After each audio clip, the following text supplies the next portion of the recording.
안녕하세요. 공병호TV의 공병호입니다. 오늘 오후에 제가 탈무드 지혜 가운데서 또 신랑감 짝을 구하는 방법에 관해서 글을 올렸습니다. 몇 분이 댓글을 남겼는데 좋은 신랑감을 구하는 그런 원칙에 대해서 이야기를 좀 해줬으면 좋겠다. 그래서 저는 오늘 처음으로 댓글을 가지고 방송을 할 예정입니다. 여러분들이 앞으로 좋은 댓글을 올려주시면은 사안별로 제가 취사 선택해서 중요한 사안에 대해서는 저의 의견을 공병호TV를 통해서 말씀드리도록 그렇게 하겠습니다. 오늘 여러분들이 드리는 내용은 좋은 신랑감을 어떻게 구할 것인가, 또 신랑감을 변별하는 기준은 어떤 것이 되어야 되는가라는 점에 대해서 말씀을 드리도록 하겠습니다. 우선 여러분 첫 번째 질문은 남자란 누구인가?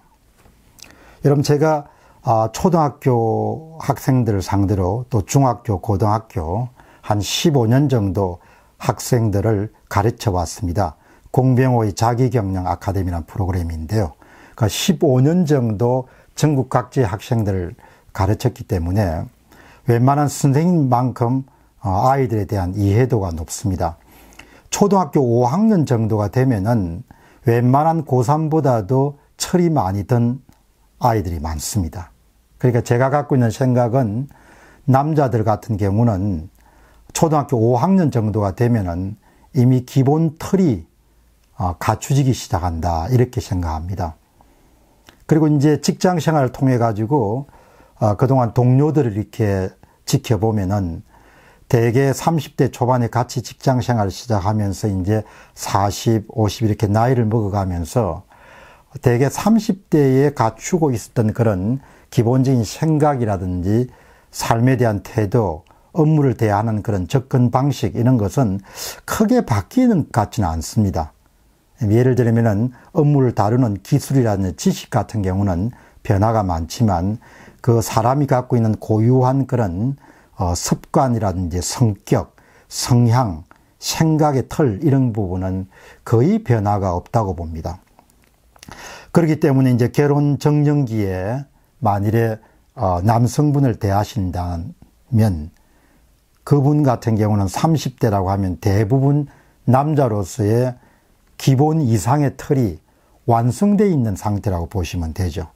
그렇기 때문에 어떤 그 남자를 배우자로 선택할 때 치명적인 그런 단점을 안고 고쳐가면서 살아가겠다, 이렇게 생각하는 것은 조금 위험하지 않겠냐 생각입니다. 사소한 결점이나 단점은 고쳐갈 수 있지만 아주 큰 그런 단점이나 결점을 고쳐가면서 더 나은 사람으로 만들겠다, 이런 부분은 지나친 욕심이지 않겠냐, 그런 생각을 하게 됩니다. 그래서 남자란 무엇인가라는 그런 질문에 대한 답은 대개 30대 정도가 되면은 어떤 사람의 근본적인 토대, 토양, 기질, 성격, 성향, 사고관, 이런 부분들은 거의 굳어져 있다, 이렇게 보시면 정확하겠습니다. 자, 그럼 이제 두 번째입니다. 이제 오늘 이 이야기의 핵심 포인트인데요. 좋은 신랑감 변별법. 좋은 신랑감 변별법. 정답은 없습니다. 제가 딸에게 주는 조언이다, 이렇게 생각하시고 대단히 주관적인 그런 제언이지만 그동안 많은 사람들을 만났기 때문에, 그리고 또 작가가 되면은 직접 경험을 하지 않더라도 책을 통해서나 아니면 자신이 이 글을 쓰면서 상대방 입장이나 또 여러 가지 그런 상황을 많이 상상을 하게 되죠. 그렇기 때문에 그런 풍성한 직접 간접 데이터를 바탕으로 해서 여러분들에게 좋은 신랑 변별법을 말씀드리겠습니다. 첫 번째는 제가 좀 직설적으로 이야기하겠습니다.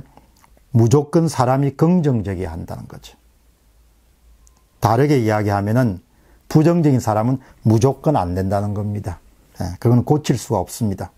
그럼 부정적인 것을 어떻게 평가할 수 있겠느냐? 남 탓하는 거, 세상 탓하는 거, 무슨 자기 기업의 기업주 탓하는 거, 방법은 여러 가지 있죠. 탓. 그게 입에 붙어 있는 남자들은 절대 골라서는 안 된다는 겁니다. 그럼 어떤 남자를 골라야 되냐? 지금은 부족하지만 내가 만들어 가겠다. 내가 이것을 해내겠다. 이렇게 항상 뭔가 긍정적으로 자신의 삶과 세상을 바라보는 그런 남자를 구하셔야 됩니다. 어떻게 하느냐? 어느 습관을 보면 그대로 나오죠. 예. 데이트를 하실 때, 그다음 어느 습관을 보시면은, 예, 무조건 뭐죠? 남 탓이다. 예, 못하겠다. 할 수 없다. 이렇게 하는 사람이 있고, 해내겠다. 예, 이렇게 이야기하는 사람이 완전히 나누지게 되죠. 여러분, 그 점을 유심히 보셔야 됩니다. 그러니까 일종의 형사처럼 남자를 만나면은, 예, 예리하게 어느라든지 사소한 행동을 볼 수 있어야 되죠. 왜? 가장 큰 거래입니다. 엄청나게 큰 대형 투자죠. 결혼이란 것은 여자한테도 남자한테도 중요하지만 여성분들에게는 일생일대를 건 일종의 베팅인 거죠. 투자인 겁니다. 그래서 사소한 그런 미세한 그런 징후 같은 경우를 놓치면 안 되죠. 묻어버리면 안 되죠. 마치 사업가들이 투자할 때 미세한 징후를 놓치지 않는 것과 마찬가지입니다. 여러분, 두 번째, 무조건 사람이 열심이고 성실해야 됩니다. 열심과 성실이라는 것은 동전의 양면과 같은 거죠. 그러면 뭐는 안 되냐? 게으른 사람은 무조건 안 됩니다. 게으른 사람은 절대 선택해서는 안 됩니다. 왜 선택해서 안 되냐? 게으른 사람은 나중에 가족을 부양하는 데 문제가 발생할 수 있죠. 그리고 앞으로 장래도 그렇게 밝지 않습니다. 사람이 뭔가 열심히 해야, 예, 가능성의 문도 열리고 기회도 잡을 수 있겠죠. 회사 근무를 어떻게 하는지, 자신의 업무를 어떻게 대하는지, 업무 외 시간에 시간을 어떻게 보내는지 뭐 딱 보면 나오지 않습니까? 성실도라는 것은 약속 시간을 잘 지키는지, 약속 시간을 어겼을 때는, 예, 전화를 해서 그걸 처리하는지 보면 다 나오죠. 예, 정확하게 지키고 늦을 때 처신하는 거. 무조건 사람이 열심히 해야 됩니다. 예, 그래야 최소한 가족을 보호할 수 있고, 그 다음에 장래성이 있는 거죠. 열심히 하는 남자들이 기회의 문을 열거든요. 지금은 좀 부족하더라도. 꼭 기억하시기 바랍니다. 게으른 남자는 절대 안 된다. 세 번째, 책임감이 강해야 됩니다.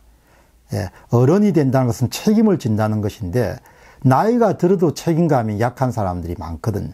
책임감은 거의 타고나는 것과 비슷한 천성입니다. 예, 훈련으로 만들어질 수 있는 것은 아니고, 교육을 통해서 만들어낼 수 있는 것도 아니라고 봅니다. 사실 부부라는 것이 시간이 가면서 서로의 발전에 도움이 되는 관계가 돼야 되거든요. 그러니까 그 책임감에는 자기 자신을 성장시킨 것과 마찬가지로 자기가 택한 배우자의 성장이나 발전에 대해서 내가 책임을 지겠다. 예, 거기서 출발해가지고 좀 시간이 지나면 가족 전체에 대해서 책임을 지겠다. 이런 부분이 나와야 되는 거죠. 그거는 양보할 수 없는 것이라고 봅니다. 어떤 경우든 내가 가족을 책임지겠다. 어떤 경우든 내가 당신을 책임지겠다. 어떤 경우든 내 자신을 책임지겠다. 이런 게 딱 정리가 돼 있어야 되는 거죠. 이건 학벌하고는 별로 관계가 없는 것 같습니다. 그 사람의 본성하고도 관계되어 있는 거죠. 네 번째입니다. 거짓말하는 사람을 선택해서는 안 됩니다. 사람들 가운데서는 예사롭게 자신의 학력이라든지 과거라든지 그 다음에 집안사 같은 것을 속이는 사람들이 있죠. 때로는 진실과 거짓이 어딘지를 구분할 수 없을 정도로 모호한 사람도 있습니다. 그건 절대 안 되는 거죠. 다음에 어떤 거짓말을 할지, 그건 몸에 배어 있는 사람들도 많거든요. 거짓말이. 그러니까 작은 거짓말이든 큰 거짓말인 간에 솔직한 사람을 선택해야 된다는 이야기죠. 그 다음에 여러분, 다섯 번째입니다. 자신의 처지나 형편을 알고 있는 사람이어야 한다는 이야기. 부족한 거가 있으면은 처지를 아는 사람들은 그 처지를 바탕으로 올라갈 수가 있는 거죠. 허황된 사람이었으면 안 된다는 이야기죠. 남자들 가운데 꿈만 꾸는 사람들도 꽤 있거든요. 항상 뻥만 치는 사람들이 있습니다. 그건 식솔들을 다음에 굉장히 고생을 시키는 거죠. 그러니까 차곡차곡 축적해 간다라는 그런 유의 세계관을 갖고 있어야 되지, 한 방에 뭘 해보겠다, 이런 사람들도 꽤 많습니다. 그러니까 항상 자신의 처지를 알고 차곡차곡 쌓아가야겠다는 그런 생각을 갖고 있는 사람을 선택해야 되는 거죠. 그 다음에 이런 여섯 번째는 외향적인 면에 지나치게 신경을 쓰는 사람들은 좀 주의해서 봐야 된다는 거죠. 젊으면 젊음 그 자체가 힘인 거죠. 그런데 젊은 날 자신의 소득 수준에 걸맞지 않게 의복이라든지 구두라든지 시계라든지 뭐 여러 가지 자신의 외향적인 면을 가시하기 위해 가지고 돈을 쓰는 젊은이들도 꽤 있죠. 뭔가 안이 허하기 때문에 밖을 꾸미는 겁니다. 안이 실한 사람은 절대 밖을 꾸밀 필요가 없는 거죠. 속이 알찬 사람은 절대 밖을 꾸밀 필요가 없습니다. 그래서 외향적인 면에 지나치게 신경을 쓰는 사람들은 안 된다는 건 아닌데 한 번 더 신중하게 생각해야 된다는 거죠. 그 다음에 여러분 아주 중요한 7번째는 그 사람이 지금까지 걸어온 길을 꼼꼼히 따져보셔야 됩니다. 과거에부터 지금까지 행적이죠. 고등학교, 대학교, 그 다음 직장생활 그 시점마다 자신이 해야 할 일을 성실하게 수행해 왔는가.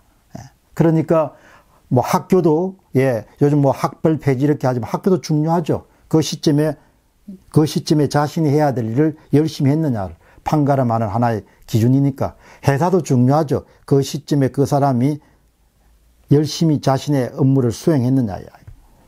그래서 한 7가지 정도를 여러분들이 기준을 가지시고 사람을 보셔야 되지 않겠냐 생각이 드는데요. 그러면 7가지 가운데 가장 중요한 3가지가 뭐냐? 긍정적인 남자. 그 다음에 열심인 남자. 그 다음에 책임감이 강한 남자. 이 3가지가 3대 기준이라고 봅니다. 저는 뭐 아들밖에 없기 때문에 딸을 두지 않았습니다만은 항상 작가로서 또 한 남자로서 직장 생활에 이런 데서 많은 사람을 보면서 언젠가 기회가 되면은 이 남자를 보는 눈, 남자를 판단하는 그런 기준을 한번 말씀을 해야겠다는 생각을 들었는데 오늘 간단하게라도 댓글에 대해서 답을 하는 형식으로 여러분의 말씀을 드렸습니다. 여러분 오늘 잘 지내시고 또 한 주 새로 힘차게 시작하시기 바랍니다. 공병호 TV의 공병호였습니다. 감사합니다.